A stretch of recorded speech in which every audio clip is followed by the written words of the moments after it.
It was a cold winter evening when Sam, a young boy of 12, found himself walking home alone. The streets were quiet, and the wind howled through the trees. As he hurried along the empty road, he noticed an old house he had never seen before. It stood tall and dark, with vines creeping up its walls.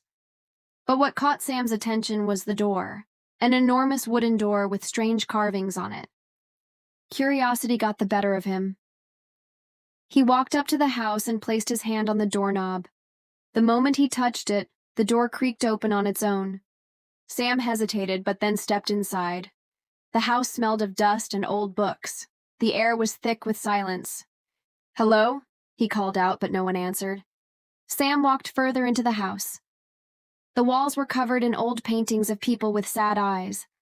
He felt as if they were watching him. Suddenly, a soft whisper filled the air. "Who's there?" Sam's voice trembled. No reply. But then he saw it. A second door at the end of the hallway. It was smaller, painted red, and slightly open. Sam felt an odd pull toward it, as if something behind it wanted him to come closer. He took a deep breath and pushed the door open. To his surprise, he found himself in a beautiful garden filled with glowing flowers, butterflies the size of his hand, and a bright blue sky even, though it was nighttime outside. He stepped forward, amazed by the beauty, but then he heard footsteps behind him. He turned around quickly. A tall man in a long coat stood near the red door. He had kind eyes and a mysterious smile. "Welcome, Sam," the man said.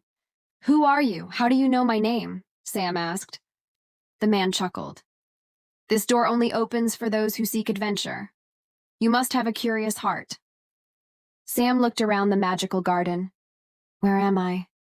"This is a place between worlds," the man said. "You can stay as long as you like, but remember, once you leave, the door may never open again." Sam thought for a moment.